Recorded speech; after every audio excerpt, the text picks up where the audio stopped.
Hi, I'm Adrian Pratt, and this is Calcutta, Adda. Today's conversation takes us to one of the most recognizable and most debated landmarks in Calcutta, the Victoria Memorial Hall. For generations, it has been a place of morning walks, school excursions, whispered romances, and quiet encounters with history. Built to honour Queen Victoria at the height of the British Raj, it now belongs unmistakably to the people of India, a marble relic of empire that has somehow become part of the city's emotional landscape. But what is it like behind the scenes? Who decides how history is told inside those galleries? What happens after the gates close and the crowds disappear? And how does one steward a monument that carries both grandeur and controversy in equal measure? To explore all that, and to hear the stories you won't find on any plaque, I'm joined by a man who didn't just study the Victoria Memorial. He ran it for almost a decade. Jayanta Sengupta is currently the director of the Alipore Museum, which he told me was actually moved to make way for the Victoria Memorial. Well, he's got many more stories, and I hope you enjoy our conversation as much as I did. Hi, Jayanta. How are you doing? I'm very good, Adrian. How are you? I'm doing wonderfully well, thank you. I so appreciate you taking the time to talk to us about one of the most iconic, if not the most iconic buildings in Calcutta, the Victoria Memorial Hall. You were director there for almost a decade. If anybody knows some of the secrets and the wonderful stories, it's you. So I was hoping, Jay, that you could just kick off for people who might not know what that building is about and what it represents. If you could just give us a little primer of the history of the Victoria Memorial Hall in Calcutta. Yeah, sure. I mean, it's definitely one of the grandest colonial buildings in Bengal as well as all of India. And it came up, the idea of it was conceived when Queen Victoria died in 1901. And the Viceroy of British India at that time, Lord Curzon, Calcutta was the imperial capital, so he was stationed in Calcutta. He decided to build a memorial museum in memory of the late Queen. And that's how an act was passed, a parliamentary act was passed in 1902. And so that building began to be built. The foundation stone was laid in 1906, and it took 15 years to build. So it came up as a museum in 1921. Now, I'm sorry I don't have a photo to just share in this session, but I mean it's all over the internet. But it's very easy to come across a picture of this. But the interesting thing about the building is it is a very classical building with a very Indian style four corner turrets, Mhm. which are very Indian style. You can say those are like a Mughal style tops of those turrets. Now I understand that Lord Curzon, who was a classicist, he wanted the building to be entirely European classical, like St. Paul's in London. But the guy who was assigned to do the job, who was the then president of the Royal Institute of British Architects, or RIBA, William Emerson, he was an acolyte of the Taj Mahal. He was a great admirer of the Taj. And in fact, once he had his certification as an architect, one of his first presentations to his peers was of the Taj. So Emerson wanted to pay a tribute to the Taj. Curzon wanted, something St. Paul style. Emerson wanted something Taj Mahal style, and so there was an argument, and the compromise was that it would be essentially classical, but Mhm. there would be very prominent Indian, in fact, Indo-Islamic features built into the museum. So that's how the corner towers, and they look like Mughal towers. You can see them all over, the Mughal heritage cities, as well as in Rajasthan. And there are also these Indo-Islamic features like marble lattice work, and other allegorical symbols built into the building. So that's why it came to be called in architectural lingo, it came to be called an Indo-Saracenic building, which is a technical term, which is also partially racist because Saracen was a term used in the 19th century to denote Muslim and Arabic-speaking people. So and it was also part of this, I'm saying that this was a compromise, but it was also a tactical move because by building those Mughal style symbols into the building, the British also wanted to project that they were the successors of the empire. They were the new Mughals, as it were, new Romans, new Mughals, as you can imagine. So that's how it is one of the prime examples of Indo-Saracenic architecture in India. There are other examples of this, like the High Court in Madras. Also, the Gateway of India. The Gateway of India in Mumbai is actually very Indo-Saracenic. So that's how the building came up. But the other fun fact is that when it was decided to build the museum, there was a search for locations, the search for sites. And there were several, I think 8 sites which were considered. But then an imperial astrologer, no less, a British Baba, if you like, he said that the museum should be here. The central jail was on that spot where Victoria Memorial now is. The jail was demolished and came to Alipore, which is now a museum where I work. Right. So I have followed on the paths of the jail. So the astrologer said that if the museum is here, then the 3 nodes of British imperial power in Calcutta, one is the government house, now called the Raj Bhavan, in fact now called the Lok Bhavan, where the viceroy stayed. Now the governor of West Bengal stays. That was one. The military cantonment, the Fort William, was the other one. And Victoria Memorial, these 3 nodes together would form a perfect equilateral triangle, which would be auspicious for the empire. Right. So the jail was demolished and the Victoria Memorial came up at that spot. Is it true that the marble for the Victoria Memorial came from the same location as the marble for the Taj? It is from the same place, yes, from the same place in Makrana in Taj Mahal. But they are a slightly inferior quality because the original quarries were all exhausted. Okay. So these were from newer quarries where the quality of the marble was not as good, as fine-grained as those used in the Taj Mahal. But yes, from the same place in Rajasthan.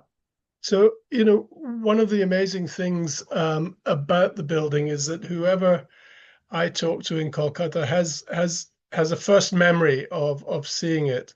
What is your first memory of becoming aware of the Victoria Memorial Hall?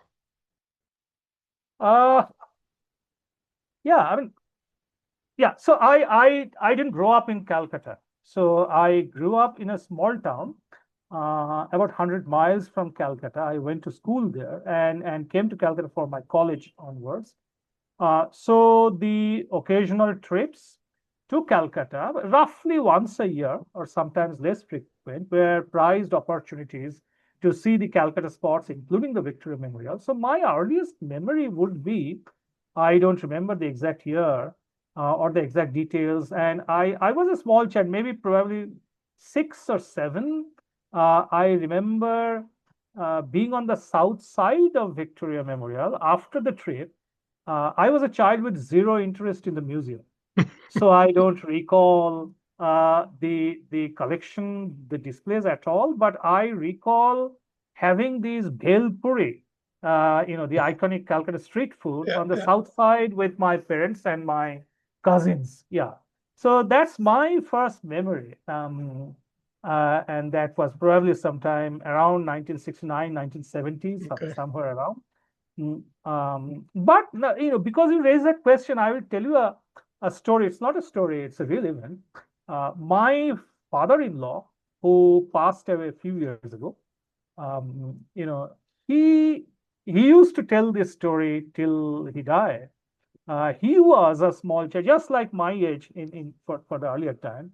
I think he was about 5 years old in 1934, January 1934, when he was on the Victoria Memorial grounds with his parents and his brothers. And right across the street, the St. Paul's Cathedral, Hmm. which had a steeple, which had a pointed steeple on its side, right then there was the Bihar Nepal earthquake of 1934 with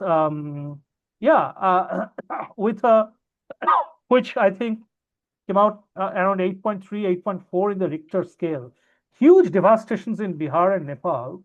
And this steeple on top of the St. Paul's Cathedral fell down and was never rebuilt. Yeah. And my father-in-law actually saw that steeple breaking and crashing down on the street. Amazing. And yeah, that was a traumatic moment. There were tremors. Everybody was scared. But he used to tell this till he died that I saw that steeple fall down. So that was his first memory. I thought I Well, would just tell you this story. yeah, that's something you won't easily forget. So from your Yes. first memory then of the good snack outside on the south side to your first day in charge as a director, what struck you most as you walked through that place for the first time when the public wasn't there? Uh, right. Yeah. So this was in June 2013. I had just come back to Calcutta from the University of Notre Dame, where I taught. And I walked into that building. I have to confess that I felt quite a bit nervous, and I was a bit uncomfortable because this was I felt dwarfed by the building, and I felt very uncomfortable by some people coming and giving me flower bouquets and holding up banners that said, "Welcome our new director." And this was my first day in my career outside of the academia. So I didn't know what was, the lay of the land. And so I felt a little uncomfortable and dwarfed as I walked into this grand and imposing and completely empty hall called the Queen's Hall under the grand central dome. And I walked past a statue of Queen Victoria just at the center of it into a rickety elevator which was installed in 1925, and that actually looks straight out of a Martin Scorsese movie. Those moments when you're about to die. So I went up that elevator to the second floor where my office was, but I feel the nervousness, and I was initially like a fish out of water, and still remember that kind of slightly uncanny feeling going into that huge building and a very big office which was completely empty, I, without any people, any visitors. Yeah, so that I that think that memory comes back. I think that that sense of humility is appropriate because it is such an imposing structure and full of meaning and also, it is a museum, but it's also an art gallery. It has collections of very famous and important documents. Is there an object or a room in the memorial that fascinated you personally more than perhaps the famous exhibits there? Um, Oh yeah. Yeah, I mean there are several, but I can think of one or maybe two. One is it is sometimes on display in the Victoria Memorial, sometimes not. It's an oil painting from 1878, painted by a not very well-known British painter named Walter Horsley, and it shows a train. and a gathering of soldiers waiting to board that train. It's called the painting is called "Going to the Front." Going to the front, and that is, and I remember it for a couple of things. One is that this station was Amritsar in the Punjab, and these soldiers were boarding the train to travel to Lahore, which was quite close, and then from Lahore to the newly built railway line to Peshawar in the northwest frontier province. And then to cross the Khyber Pass to go into Kabul to fight in the Second Anglo-Afghan War, which was then just beginning, which was an important war in South Asian history because the British wanted to secure Afghanistan in order to prevent Russian ambitions from the great game of the 19th century. So they are going into Afghanistan. From my childhood, I knew about that war because the Second Anglo-Afghan War was also the war in Sherlock Holmes stories, where Dr. Watson gets injured. It's injured, yes, it was shot. And yes, and comes back to London and and becomes a flatmate of Sherlock Holmes in 221B Baker Street. Right, So right. yeah, so the painting was very interesting for me because it brought back memories of Sherlock Holmes stories, but it also showed actually how critical the Indian people were for the military and economic efforts of the empire. And in that whole painting, where you can see, nearly 100 Indian soldiers from different Indian communities, you can see Sikhs, you can see Marathas, and some other Muslims from various provinces, and only one English general who were just ordering them about. So you get a glimpse of how the empire actually worked from this painting, and you can actually see. I mean, to me, that painting was a model of kind of demonstrating how the lives of these objects also, they connect with these touch points in global history or world history, which we know about. So you can place the painting to certain historical processes which you have come across in textbooks, in research, and so on and so forth. So that was one favorite. And you just mentioned documents and manuscripts. There are many historic manuscripts in the Victoria Memorial Hall. In fact, some signed by Mughal emperors, like Jahangir. Yes, but I liked one in one small set of manuscript pages of poems written by Rabindranath Tagore. Um, and one of those poems, there are 8 poems that he wrote while traveling through Germany in 1926. And they are in the Victoria. They came through distant relations of the Tagore family. And I remember one poem. It then became a very famous song set to music by Tagore himself, but he altered the lines. He altered the lyric a bit. So you can see the original lyrics of that song, which is like, let me free in this world of a free sky and light. This is where I find my freedom, um, and so on. So, and it is signed by Tagore at Nuremberg in 1926. So you can, that document shows you how texts, manuscripts, documents, objects change over time, how they take on a different life. So I can straightway remember these two, but there are many other objects that are perhaps more interesting in terms of their deeper connections with historical processes than the more famous or popular ones. So can you tell me how the meaning of the Victoria Memorial has changed over the years. I mean, obviously, it was built as a grand empire and monument to Imperial Britain.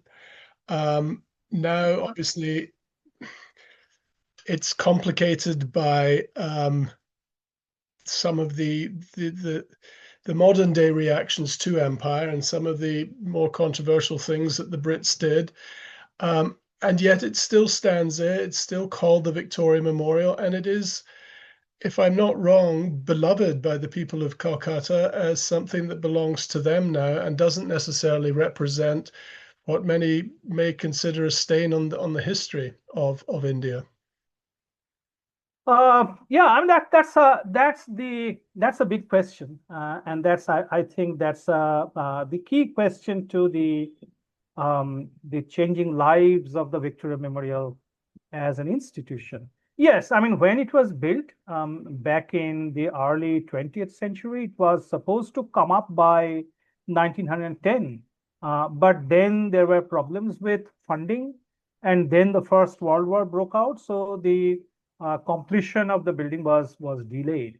But it was originally conceived as a museum that would showcase the achievements of the empire and what Curzon described as the achievements of the Indian people under the empire. So it was it was an empire museum, all right.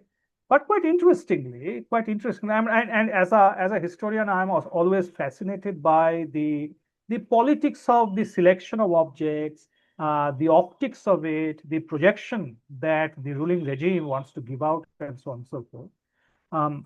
It's very interesting that the initial display, which came up in 1921, and again, intriguingly,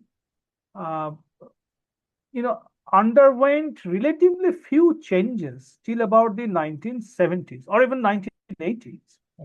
So you have a lot of paintings of the royal family and various episodes from Queen Victoria's life and her extended family, and the iconic figures. These are military generals, statesmen, viceroys, so on, who sustained the empire.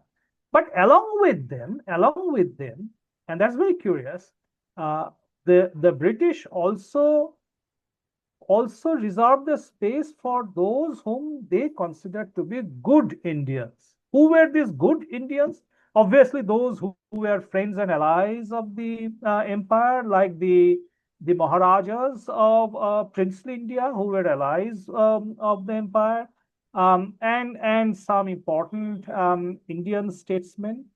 But interestingly, they also put on display artifacts related to whom they described as heroic or worthy adversaries who had been killed in battle, like Tipu Sultan of South India, of Mysore, who was one of the fiercest adversaries that the British had come across, which is why the Victoria and Albert Museum in London still has this toy. It's an organ called Tipu's tiger, which shows a tiger, a Royal Bengal tiger, actually pouncing on a British soldier, and that tiger is the metaphor for Tipu Sultan himself. So Tipu Sultan or Maharaja Ranjit Singh, the Sikh leader of the 19th century, they were given space there.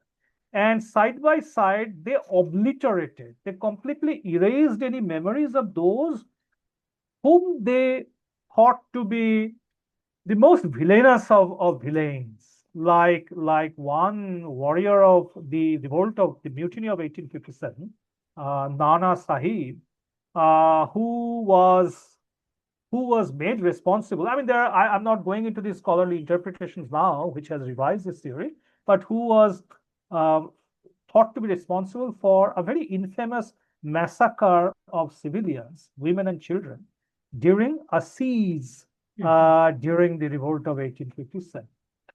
And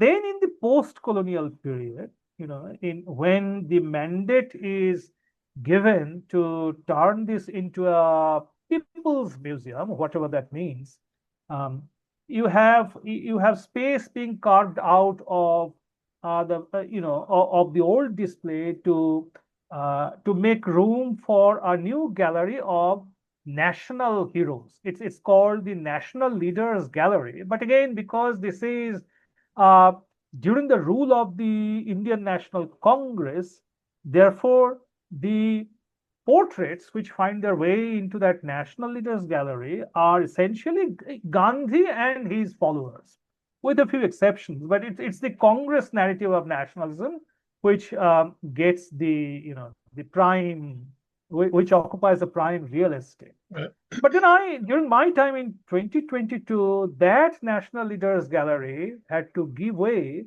to, and this was what Prime Minister Modi ordered, that we should build a gallery for the armed revolutionary nationalists.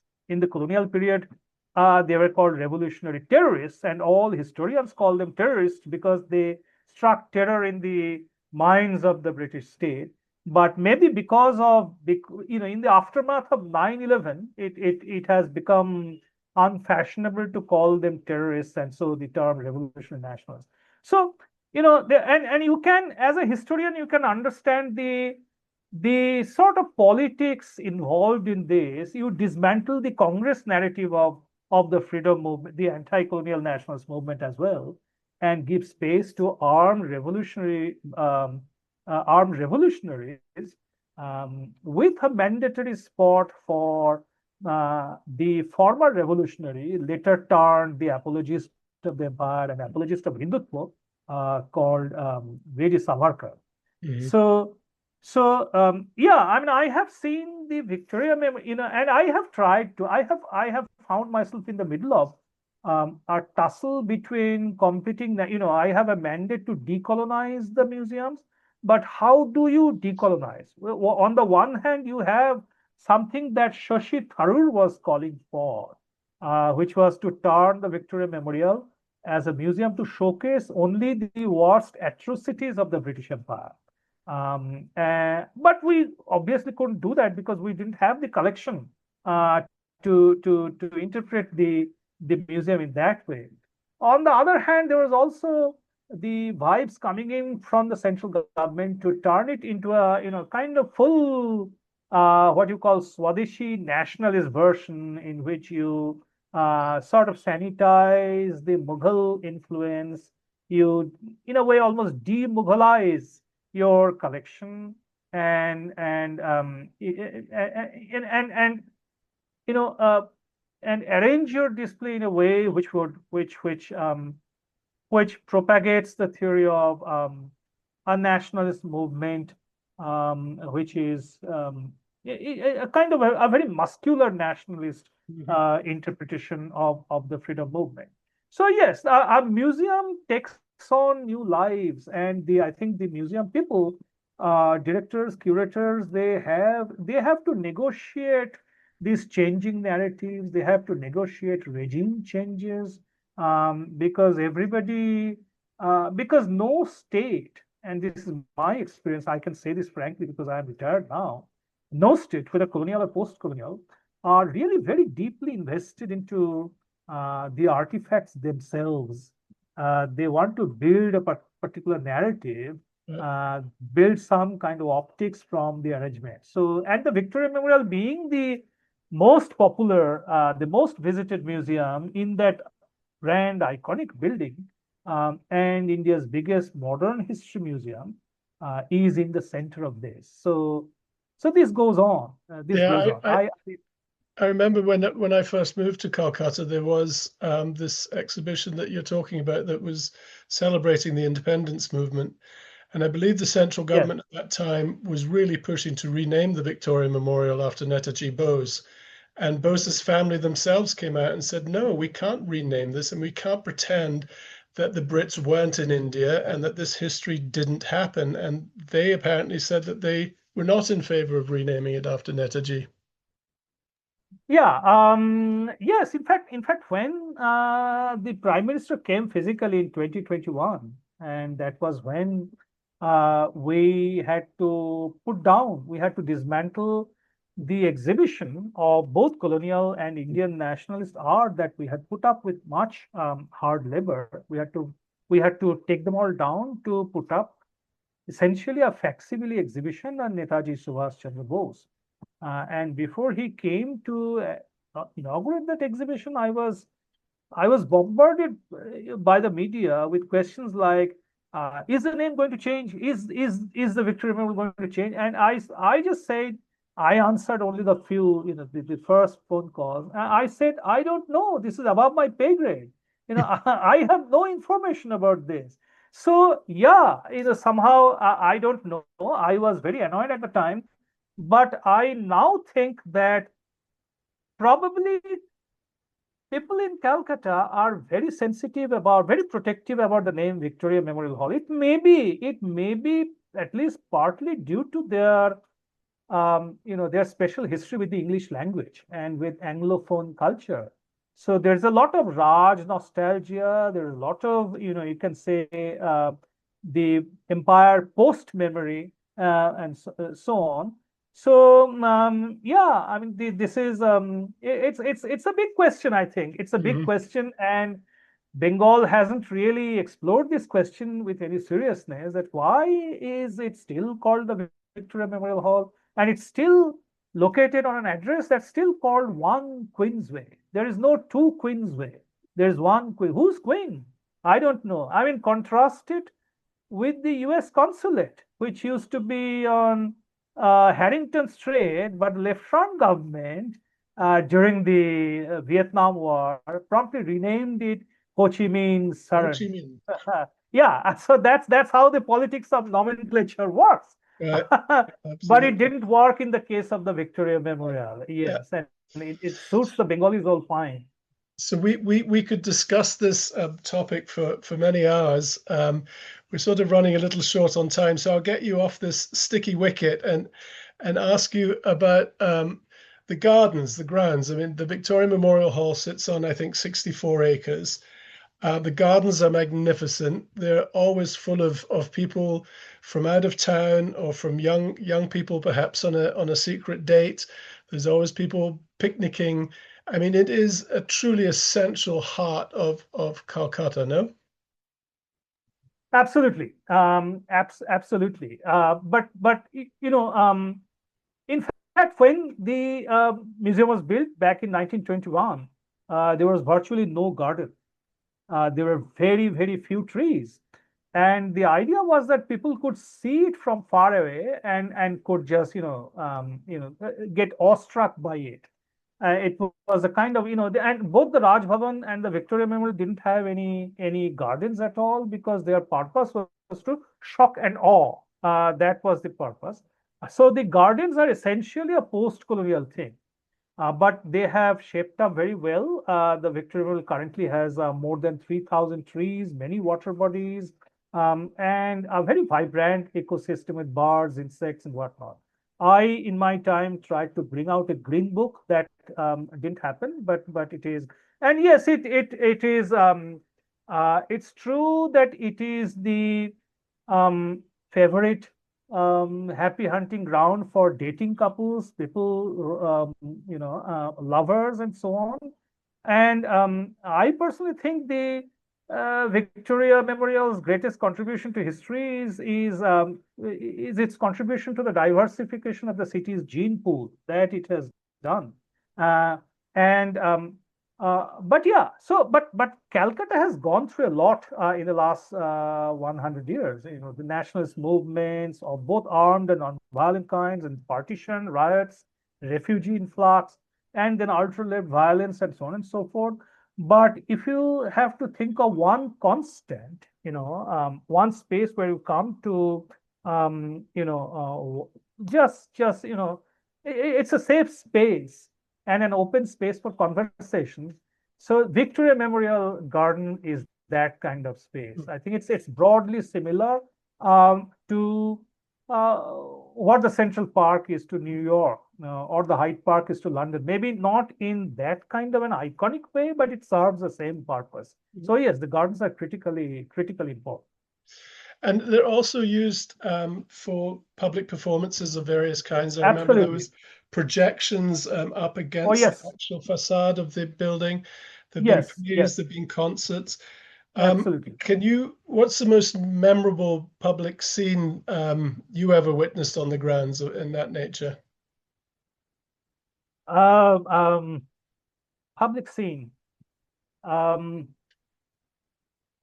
yeah, I remember something. I remember something from, I guess it's 2015 or 16. I don't remember. Again, the Prime Minister had a massive rally where he was addressing a crowd of, um, more than 500,000 people on the Maidan, on the Brigade Parade Ground. That's the usual, that's its capacity, that's the usual thing.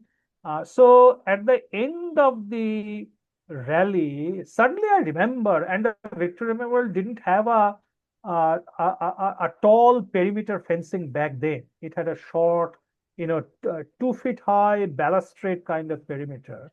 And suddenly I saw thousands of people from the rally just casually scaling those perimeter fencing and flooding into the campus as free riders. Um, it was scary. It just looked like the storming of the Bastille in 1789. It looked like an invasion. But then after a while, I realized how desperate these people were to catch a glimpse of the memorial and the museum before going back home, before taking that long ride back in trains and buses and so on and so forth. But that scene I still vividly remember. That's People scaling the fence to come in. Now they can't because we have a taller perimeter fence. right. No more free riders, eh? Um, That's right. Listen, we're about to be cut off, so before we Sure. do, I want to thank you so much and just ask you if there's any other little gems of information or wisdom about the memorial that you can share with us. Yeah, so I still recall this incident very vividly. I had come back from the US and I had a week to join the Victoria Memorial, but I had to produce a certificate of medical fitness from a government hospital. And so I went to one, and when the secretary of the medical superintendent of that hospital, he heard that I was going to join the Victoria Memorial, um, he he cut through all these doctor's appointments and examinations and stuff, and he got me a certificate of medical fitness in 20 minutes flat. I didn't know, so I asked him that how is this possible. He said that I mean, normally this doesn't happen, but this is a special consideration for you because it was 28 years ago. It was in your gardens that I proposed to my wife. Ah, And I was completely stumped. That's how it is. I got to work for nearly 10 years with a fake medical certificate, and it's all due to love yeah, that flourishes in the Victoria Memorial Hall Gardens. So that, that's one memory I have taken away from my tenure there. thank you, Jay. What a perfect ending to this really lovely discussion. I thank you so much for your time and your Thank wisdom you. and for sharing it with us. And I hope you have a great rest of the day. You too, Adrian. Thank you so much for having me. It was a pleasure talking with you. Brilliant. Thank you. Bye bye. Bye bye now. Thank you. Thank you.